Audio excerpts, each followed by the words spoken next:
Hello everyone, welcome back to our channel the viral maths with Arjun Upadhyay. आज हम एक नई एक्सरसाइज, एक नया टॉपिक शुरू करेंगे जिसका नाम है partial fraction. Partial fraction as the name suggest, इसमें हम क्या करेंगे, अगर कोई भी इंटीग्रेशन जिसमें मल्टीप्लिकेशन में टर्म्स हैं उनको हम अलग अलग फ्रैक्शंस में कन्वर्ट करने की कोशिश करेंगे, जिससे कि हम उसको उस फॉर्म में क्रिएट कर पाए जिसमें हमें इंटीग्रेशन आता है। अब होता क्या है, कई बार इन क्वेश्चंस में कई बार हम डायरेक्टली भी कर देंगे इन्हें सॉल्व, बट जब टफ क्वेश्चंस हो जाते हैं तो उसके लिए हमें पार्शियल फ्रैक्शंस की जरूरत पड़ती है। चलिए आज देखते हैं कि हम कैसे पार्शियल फ्रैक्शन ट्राई करेंगे। और हाँ, ये एक ऐसा टॉपिक है जिससे 90% चांसेस होते हैं कि क्वेश्चन आता ही आता है इंटीग्रेशन में से अगर आ रहा है तो हम क्या करते हैं, इसको जरूर सीखेंगे। और इसका कोई लेना देना नहीं है पिछले से। अगर आपको थोड़ा बहुत कम भी समझ में आया है पिछला और ये समझ में आता है तो आपके मान लीजिए आप 3-4 नंबर आपके पक्के हो जाएंगे जितने में भी ये क्वेश्चन आएगा। तो आइए देखते हैं, मैं आपको एक एग्जांपल देता हूं, जैसे 1/x-1 x+1। ये बहुत ही सिंपलेस्ट फॉर्म है एक पार्शियल फ्रैक्शन की, लेकिन क्या हमें इसके लिए इसमें पार्शियल फ्रैक्शन की जरूरत पड़ेगी? पार्शियल फ्रैक्शन में आपको सिखाऊंगा कि कब हमें जरूरत पड़ेगी, लेकिन पहले हम जान लेते हैं कि क्या हम ऐसे क्वेश्चंस को डायरेक्टली कर सकते हैं। तो इसके लिए हम क्या करते हैं, देखिए आप देखिए मैं करता क्या हूं। मैं बस इसकी जगह लिख देता हूं ऊपर x+1 माइनस x-1 और अपॉन में x-1 इंटू x+1। क्या मैंने कोई क्वेश्चन में चेंज किया? जी हाँ, बिल्कुल किया। मैंने क्या किया, 1 की जगह इतना सब कुछ लिख दिया अपनी मर्जी से। तो अपनी मर्जी से मैं नहीं लिख सकता हूं, तो उसके लिए मुझे इसे बैलेंस करना होगा। तो 1/2 मैंने कर दिया। क्या अब ये बैलेंस्ड है? आधे बच्चों को समझ में आ गया होगा कि बैलेंस्ड हो गया है, आधों को नहीं आया होगा। तो मैं आपको बताता हूं कि ये एक ब्रैकेट और ये ब्रैकेट अगर आप इन दोनों को स्प्लिट कर देते हो, खोल देते हो, तो क्या मिलेगा, x एंड -x, जो कि कैंसिल आउट हो जाएगा। 1 माइनस -1 दैट इज 2, जो कि अगेन कैंसिल आउट हो जाएगा। उसके लिए मैंने डिवाइड बाय 2 कर रखा है। तो ये एक्चुअल में सेम चीज है, बट मैंने अपने यूज के हिसाब से इसे कन्वर्ट कर लिया। वो कैसे कि हाफ, अगर मैं इस x+1 के साथ इन दोनों टर्म्स को ले जाता हूं तो ये कैंसिल आउट हो जाएगा, तो बचेगा 1/x-1। मैं इन दोनों टर्म्स को अलग अलग डिनोमिनेटर दे दे रहा हूं। माइनस x-1 के साथ जब ये डिनोमिनेटर जाएगा तो x-1 से x-1 कैंसिल आउट और बचेगा 1/x+1। अब देखिए मैंने क्या किया, यहाँ दो टर्म्स मल्टीप्लाई में थे, उनको दो अलग अलग फ्रैक्शंस में कन्वर्ट कर दिया। लेकिन जब क्वेश्चन टफ होगा, जब क्वेश्चन का लेवल बढ़ेगा, तो हम ये चीज खुद ब खुद नहीं कर पाएंगे। इनफैक्ट ये क्वेश्चन भी आप में से आधे बच्चे नहीं कर पाएंगे डायरेक्टली। तो उससे बचने के लिए मैथमेटिशियंस ने क्या किया, पार्शियल फ्रैक्शन के एक प्री डिफाइंड रूल्स बना दिए कि आप अगर इस फॉर्मेट में हो तो आप ऐसे लिख दोगे, इस फॉर्मेट में हो तो आप ऐसे लिख दोगे। उससे क्या हुआ, हमें नहीं सोचना पड़ेगा। इसलिए पार्शियल फ्रैक्शन दिखता कठिन है, लेकिन ये बहुत इजी कर देता है क्वेश्चन को, और खुद भी बहुत इजी होता है। बस आपको ध्यान रखनी होंगी दो तीन छोटी मोटी चीजें, जो कि मैं भी आपको समझाता हूं। तो सबसे पहले हमें एक चीज का सबसे पहले ध्यान रखना होगा कि जब भी हम पार्शियल फ्रैक्शन सॉल्व कर रहे होंगे तो उसमें डिनोमिनेटर की पावर हमेशा और हमेशा बड़ी ही होनी चाहिए न्यूमरेटर की पावर से। न्यूमरेटर की पावर, डिनोमिनेटर की पावर, ये क्या है, तो वो मैं बात कर रहा हूं x की पावर की। x की पावर ऊपर आप देखेंगे 1 है, नीचे कितनी है गैस करिए, या फिर देखिए बताइए, क्या 1 है? नहीं, यहां x इंटू एक्स जब हो रहा होगा तो पावर हो जाएगी 2। तो यहां बड़ी है, तो जी बिल्कुल हम यहां पार्शियल फ्रैक्शन अप्लाई कर सकते हैं। अच्छा, अप्लाई कैसे होता है, इसके लिए एक रूल, बहुत छोटा मोटा रूल है कि जितने x की पावर होगी नीचे, उतने ही आपको कॉन्स्टेंट्स असाइन करने होंगे। और कांस्टेंट असाइन कैसे करते हैं, अगर मैं इन दोनों को अलग अलग करता हूं, जैसे इसमें किया है, इसमें हुआ क्या फाइनली कि x-1 एक अलग टर्म आ गया, x+1 अलग टर्म आ गया। यही चीज हमें इसमें करनी है विदाउट नोइंग कि ऊपर कांस्टेंट क्या है। समझ में आई मेरी बात? नहीं आई? अगर हमें नहीं पता है कि ऊपर ये कांस्टेंट्स क्या आने हैं, क्योंकि जो वेरिएंस लाएंगे क्वेश्चन में वो यही कांस्टेंट्स लाते हैं, तो ये हमें पता तो है नहीं, हर एक क्वेश्चन में तो नहीं पता होगा। तो उसके लिए हम दो कांस्टेंट्स असाइन करते हैं अपनी तरफ से, जिन्हें हम बोलते हैं ए बी सी डी, जो भी आप कहना चाहो वो। तो a अपॉन, देखिए यहाँ पे x की पावर 1 है, तो इसके लिए मैंने एक a असाइन कर दिया, ओके, प्लस इसमें भी x की पावर 1 है, तो इसके लिए भी मुझे अलग से एक कांस्टेंट असाइन करना होगा, जो कि मैं b कर दूंगा। और आप डायरेक्टली अगर देखना चाहें तो x माइनस वन एक पावर एक कांस्टेंट, x माइनस बी एक पावर एक कांस्टेंट, टोटल दो पावर थी नीचे, दो ही मैंने कांस्टेंट्स असाइन कर दिए। इजी। अगर मान लीजिए यहाँ पे मल्टीप्लाई में x माइनस सी और होता तो मैं प्लस सी अपॉन एक्स माइनस सी और कर देता। देखिए आपकी बुक में फॉर्मूले हैं ये तीन, मींस तरीके हैं तीन, बट इन तीनों से वो मतलब बुक में है 5 तरीके, बट इन तीनों में ही वो पांचों तरीके आपके हो जाएंगे। तो देखिए इसको क्या करेंगे अब, इसमें अगेन x की पावर यहाँ पे 1 है तो इसके लिए मुझे एक कांस्टेंट असाइन करना होगा, एक कर दिया मैंने, प्लस अब देखिए ये यहां पे x की पावर कितनी है 2, अगर मैं कर देता हूं x माइनस बी का होल स्क्वायर और यहां एक b दे देता हूं इसको, तो क्या मैंने इंसाफ किया? नहीं किया, क्योंकि x की पावर यहां 2 थी, मैंने कांस्टेंट 1 देके काम चला दिया। तो ऐसा नहीं करेंगे, तो हम क्या करते हैं कि जितनी पावर होती है उसको डिवाइड कर देते हैं, इस पावर तक हम धीरे धीरे पहुंचेंगे। मान लीजिए 2 पावर है तो हम क्या करेंगे, एक कांस्टेंट एक पावर के साथ, फिर दूसरा कांस्टेंट देंगे इसको अगली पावर के साथ, मींस x माइनस बी का होल स्क्वायर। समझ आया? नहीं आया? मैं क्यूब से समझाता हूं कि मान लीजिए यह x माइनस बी का क्यूब होता तो मैं क्या करता, b upon x minus b, फिर एक और पावर बढ़ाता c upon x minus b का स्क्वायर, प्लस फिर एक और पावर बढ़ाता d upon x minus b का होल क्यूब। मतलब जितनी इसकी पावर होगी उतने ही कांस्टेंट्स असाइन हो गए, क्योंकि हमने पावर को धीरे धीरे पहुंचे हम पावर पे। 2 पावर थी तो हम 2 स्टेप में पहुंचे। इजी। नाउ ये क्वेश्चन देखिए आप, इसमें क्या है, अगेन x माइनस से सिंगल पावर है, मैं सिंगल कांस्टेंट असाइन कर दूंगा इसको,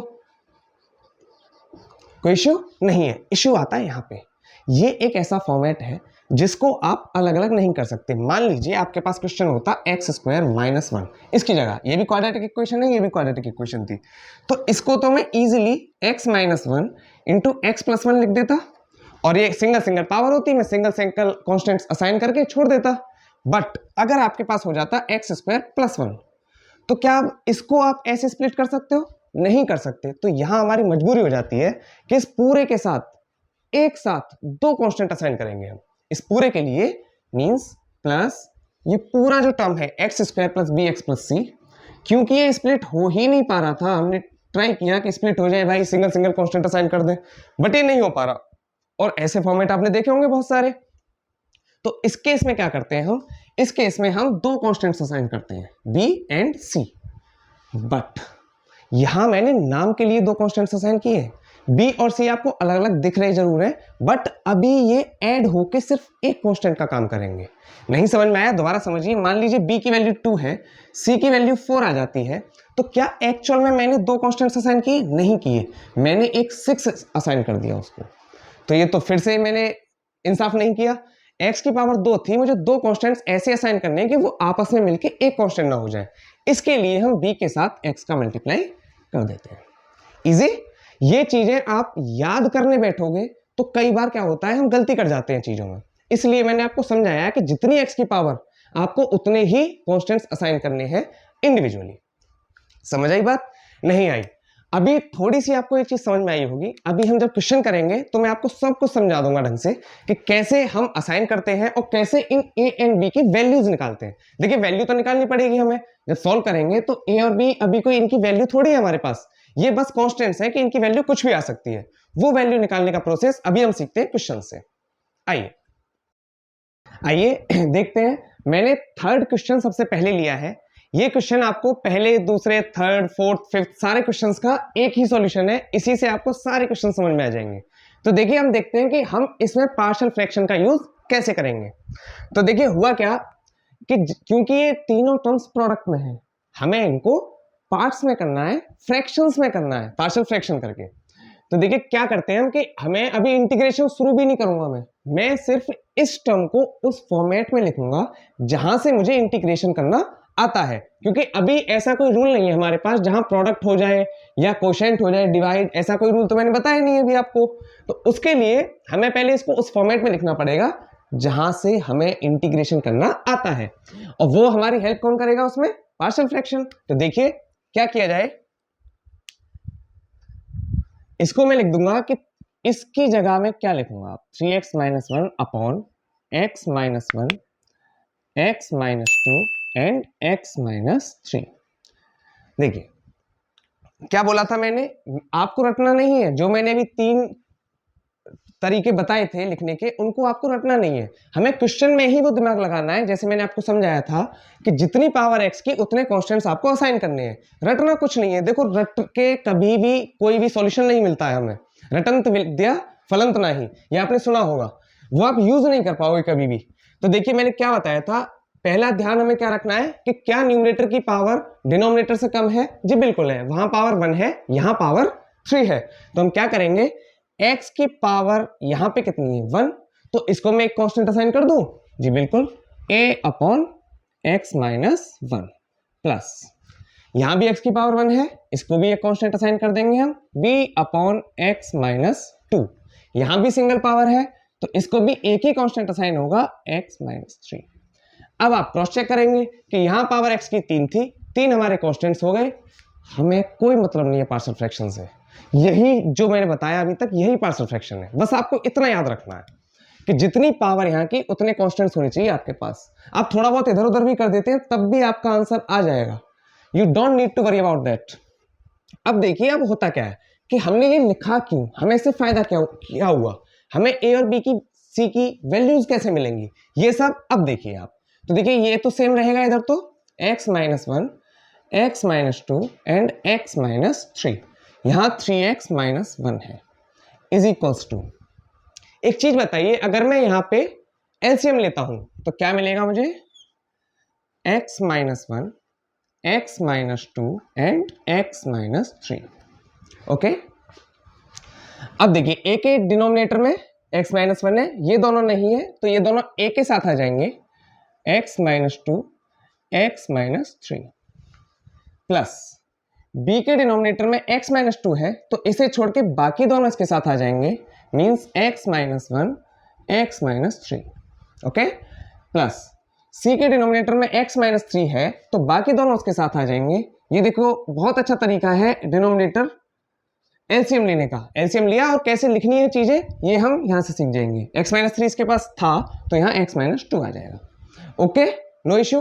अब देखिए क्या ये चीज कट नहीं जाएगी, ये इधर से और यही इधर से, क्या ये चीजें कैंसिल आउट हो जाएंगी, जी बिल्कुल हो जाएंगी। अब हम ए बी और सी की वैल्यूज निकालेंगे, लेकिन आप क्या कहेंगे, आप ये कहेंगे सर हमारे पास इक्वेशन है एक, कॉन्स्टेंट्स हैं 3, तो हम उनकी वैल्यूज कैसे निकाल लेंगे। लेकिन यही हमें ध्यान देना है कि हमें कोई ये इक्वेशन सॉल्व नहीं करनी है, हमें अपने यूज के लिए ए बी और सी की ऐसी वैल्यूज लानी है कि अगर हम इसको सॉल्व करते हैं फाइनली तो वो यही दे हमें। नहीं समझ आया मैं क्या कह रहा हूं, हमें ए बी और सी की एग्जैक्ट वैल्यू नहीं निकालनी है, हमें वो वैल्यूज निकालनी है जिनको अगेन सॉल्व करने पे हमें यही मिल जाए। क्यों, क्योंकि हम इसको रिप्लेस करने वाले हैं इससे, तो ये दोनों आपस में इक्वल हैं बस, और हमें कोई मतलब नहीं है। तो देखिए एक इक्वेशन से तीनों की वैल्यूज निकलेंगी, कैसे निकलेंगी कि हम क्या करते हैं, यहाँ x माइनस 2 है, x माइनस 3 है, यहाँ x minus 1, x minus 3, x minus 1, x minus 2, तो अगर मैं 2 को x की वैल्यू 2 ले लेता हूँ, मीन्स मैं क्या करता हूँ put x is equals to 2, तो देखिए क्या होगा, इधर मैं 2 पुट करूंगा, इधर पुट करूंगा तो ये 0 हो जाएगा और 0 को मल्टीप्लाई ये पूरे टर्म को 0 कर देगा, इधर नहीं करेगा, इधर अगेन कर देगा, तो c भी 0 हो गया, 0 में मल्टीप्लाई हो गया, a भी 0 का मल्टीप्लाई हो गया, ये दोनों टर्म्स एलिमिनेट हो गए, तो मुझे b की वैल्यू मिल जाएगी। समझ आई बात, नहीं आई तो देखिए अब मैं पुट करता हूं, यहां से समझ में आएगी आपको, 3 into 2 minus 1 is equals to a into 2 minus 2 0, 2 minus 3 minus 1 plus b into x की वैल्यू 2 तो 2 minus 1 1, 2 minus 3 minus 1 plus c into 2 minus 1 1, 2 minus 2 0, तो देखिए ये टर्म खत्म, ये टर्म खत्म, बचा सिर्फ b, तो ये क्या हो जाएगा 3 into 2 6 minus 1 that is 5 is equals to minus b, या फिर मैं क्या कह सकता हूं b is equals to minus 5।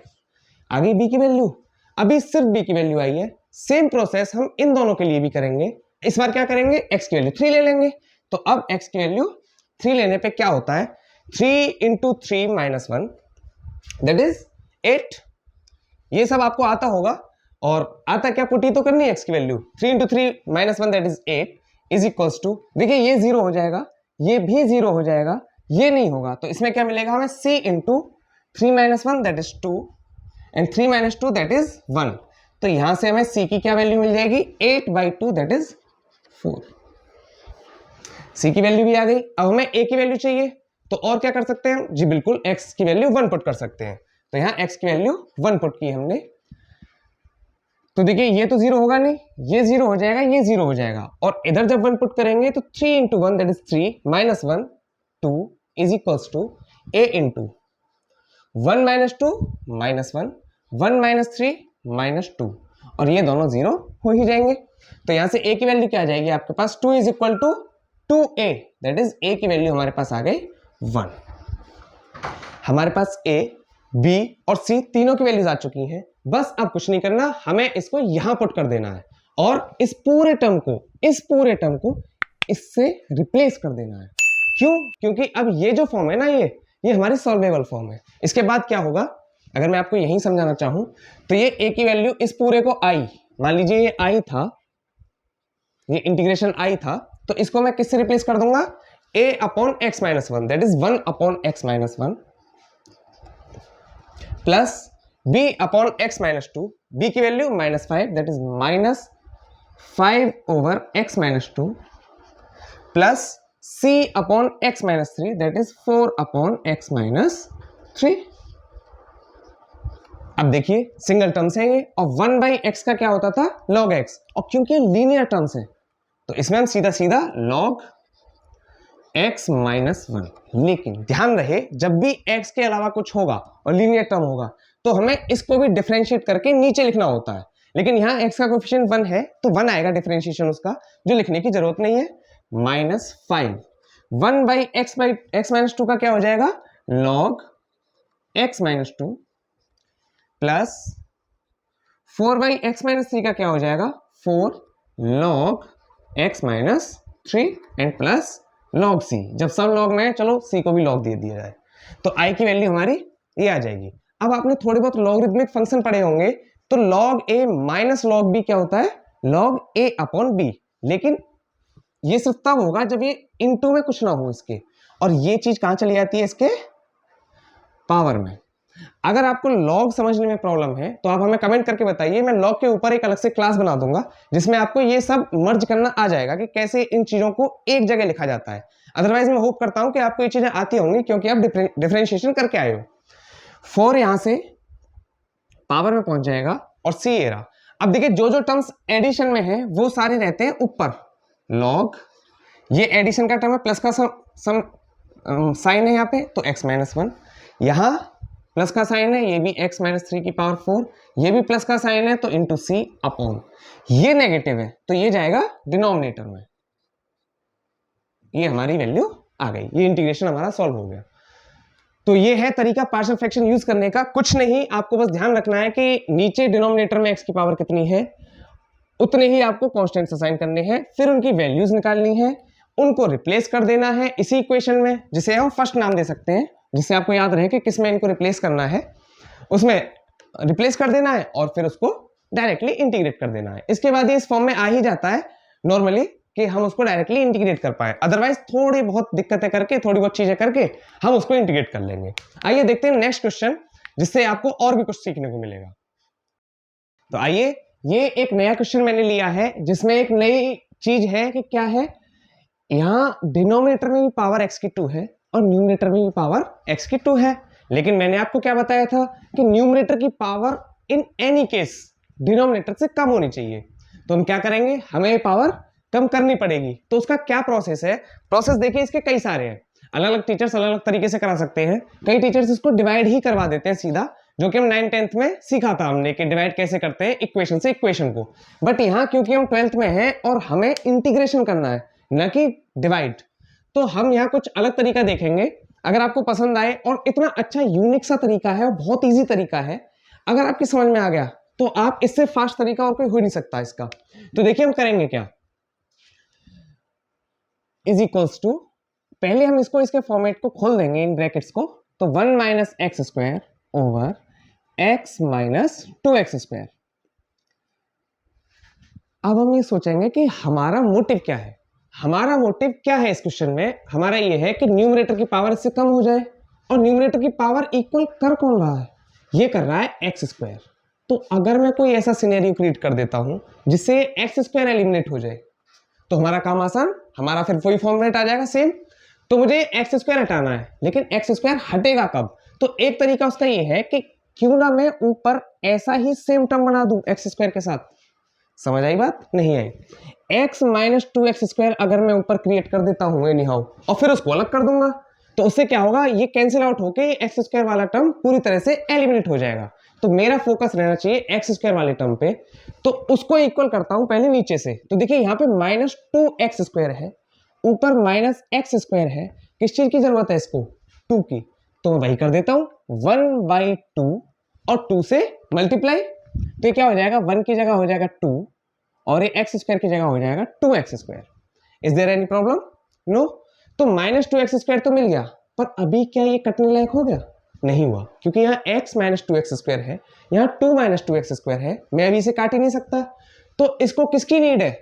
Plus के x की। अगर ये और इसको मिल जाता है अपने साथ, तो ये पूरा कैंसिल आउट हो जाएगा? नहीं हो जाएगा? हो जाएगा। तो मैं यहाँ क्या करता हूँ? प्लस x, और क्योंकि मैंने ऐड किया है, ये तो अपनी तरफ से किया है, तो उसको हटाना भी पड़ेगा। समझ आई बात? नहीं आई? दोबारा यही स्टेप आप समझेंगे। हुआ क्या? मेरा फोकस था कि मुझे एक्स स्क्वायर वाला टर्म हटाना है।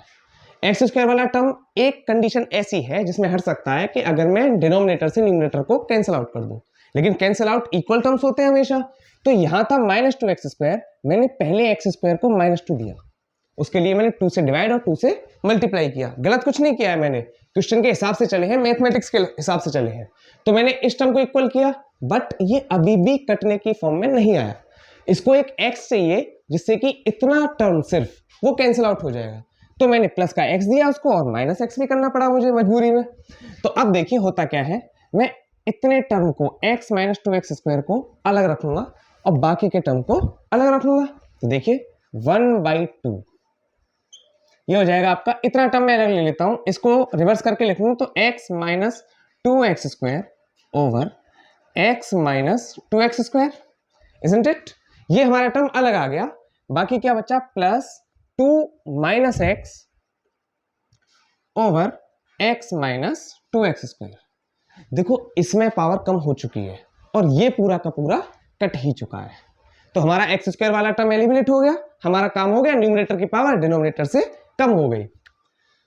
अब करने को खास कुछ है नहीं, इसके करने के भी कई सारे तरीके हैं, बट मैं इसमें पार्शियल फ्रैक्शन ही लगा के कराता हूं। ये विदाउट पार्शियल फ्रैक्शन भी हो जाएगा, बट क्योंकि पार्शियल फ्रैक्शन ही कर रहे हैं, उसको सीखना भी है आपको, तो इसको मैं पार्शियल फ्रैक्शन से ही कराता हूं। तो होगा क्या? देखिए इसका तो सॉल्व हो जाएगा, मैं बस इतना पार्ट सॉल्व करा देता हूं आपका। ये तो 1 है, इसका x आ जाएगा। इसको जब हम सॉल्व करेंगे, ये हाफ दोनों के लिए है, इसको कैसे सॉल्व किया जाएगा? तो देखिए यहां पे क्या है? 2 माइनस एक्स ओवर, इसमें से x अगर कॉमन लूं तो x 1 माइनस 2x। अब हम फिर से रिकॉल करेंगे पार्शियल फ्रैक्शन। मैंने क्या बोला था? जितनी x की पावर होगी नीचे, उतने ही कांस्टेंट्स असाइन करने पड़ेंगे। तो x की पावर यहाँ पे 1 है, इसके लिए मुझे एक कांस्टेंट तो असाइन करना पड़ेगा, चाहे x माइनस समथिंग है, प्लस समथिंग है, या फिर x अकेला है, मुझे एक कांस्टेंट एक x को देना पड़ेगा। प्लस दिस थिंग, इसको भी पावर यहाँ एक x की 1 ही है, तो इसको भी एक कांस्टेंट देना पड़ेगा 1 माइनस 2x, और इसको मैंने एक और कांस्टेंट b दे दिया। क्रॉस चेक करेंगे कि क्या जितने x थे उतने हमारे पास कांस्टेंट्स हैं। बिल्कुल है, यहाँ x की पावर 2 थी, 2 हमारे पास कांस्टेंट्स हो गए। अब क्या करना है? आपको याद आ रहा होगा कि यहाँ पे देखिए, अब देखिए एक स्टेप हम कम करते हैं। यहाँ का तो सेम रहेगा, इसमें क्या होगा? एलसीएम सेम आएगा, और जब एलसीएम आ जाएगा, एक और बार बता ही देता हूं जिससे कि आपको अच्छे से हो जाए कि x इंटू 1 माइनस 2x, तो a का मल्टीप्लाई 1 माइनस 2x से होगा, क्योंकि x इसके पास था, तो a into 1 minus 2x plus b का मल्टीप्लाई x के साथ होगा, क्योंकि ये इसके अंदर पहले ही है, तो b इंटू x।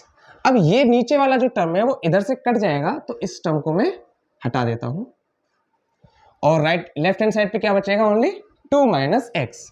अगेन वही प्रोसेस, हमें दोनों की वैल्यूज निकालनी है a एंड b की। उसके लिए क्या करेंगे? एक बार b के साथ वाला टर्म 0 कर दो, एक बार a के साथ वाला टर्म।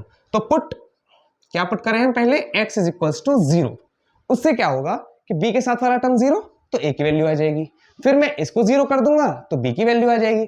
तो क्योंकि x इक्वल टू 0 लिया है तो left hand side and right hand side दोनों में वो मुझे वो पुट करनी होगी 2 minus 0 2 is equals to a into ये हो जाएगा 1 माइनस 2 इंटू 0 दैट इज 0 तो 1 प्लस b इंटू 0 b खत्म तो a की वैल्यू हमारे पास यहां से आ जाती है 2।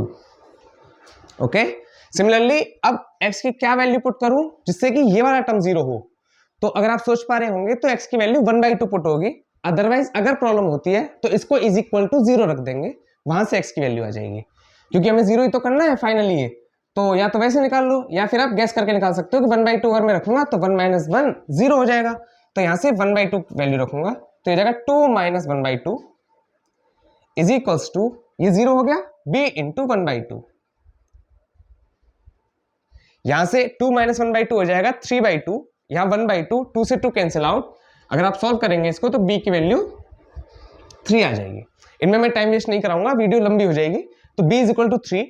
अब हमें क्या करना होता है, हमें जो फर्स्ट इक्वेशन थी उसमें इनको सब्स्टिट्यूट करना होता है, तो इस पूरे की जगह मैं ये पुट कर दूंगा, तो डालता हूं value a upon x means क्या लिख दूंगा i is equal to 2 upon x plus b upon 1 minus 2x, तो plus 3 upon 1 minus 2x dx।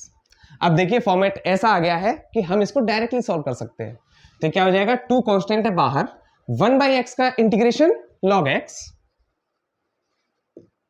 Plus 3 constant है बाहर 1 अपॉन 1 माइनस 2x का, ये देखिए लीनियर है टर्म तो log 1 माइनस 2x, बट मैंने क्या बोला था कि डिनोमिनेटर को दोबारा देखते हैं, अगर वो सिर्फ और सिर्फ x नहीं है तो इसको डिफरेंशिएट करेंगे और अपॉन में लिखेंगे, डिफरेंशिएट करने के बाद इसका क्या आएगा 0 माइनस 2 x का 1 तो ये आ जाएगा -2। ये जरूर ध्यान रखना है हमेशा, अगर ये ध्यान नहीं रहता है आपको तो आप क्या करेंगे, इसको t के इक्वल रखेंगे तो वो t के फॉर्मेट में आ जाएगा, ऑटोमेटिकली ये -1/2 आपको दिख जाएगा। अब प्लस में log c, अगेन इसको अगर अच्छे से लिखें तो देखिए 2 बाहर है, ये पावर में चला जाता है, log x स्क्वायर माइनस ये वाला माइनस ऊपर ले लिया 3/2 log दिस थिंग, तो 3/2 भी पावर में चला जाएगा, 1 minus 2x to the power 3/2 and plus log c। अब क्या बोला था मैंने, जो प्लस वाले टर्म्स होते हैं वो ऊपर रहते हैं, नेगेटिव वाले टर्म्स नीचे रहते हैं, तो हो जाएगा log x स्क्वायर प्लस में और कौन सा टर्म है c ओवर ये माइनस में टर्म है पूरा, तो ये इसके अंदर वाला पूरा डिनोमिनेटर में चला जाएगा। ये हमारा सॉल्व हो चुका है। तो हमने देखा अगर पावर सेम या एक्स्ट्रा आ जाती है, ज्यादा अगर पावर आ जाती है तब भी हम इस फॉर्मेट से सॉल्व कर सकते हैं।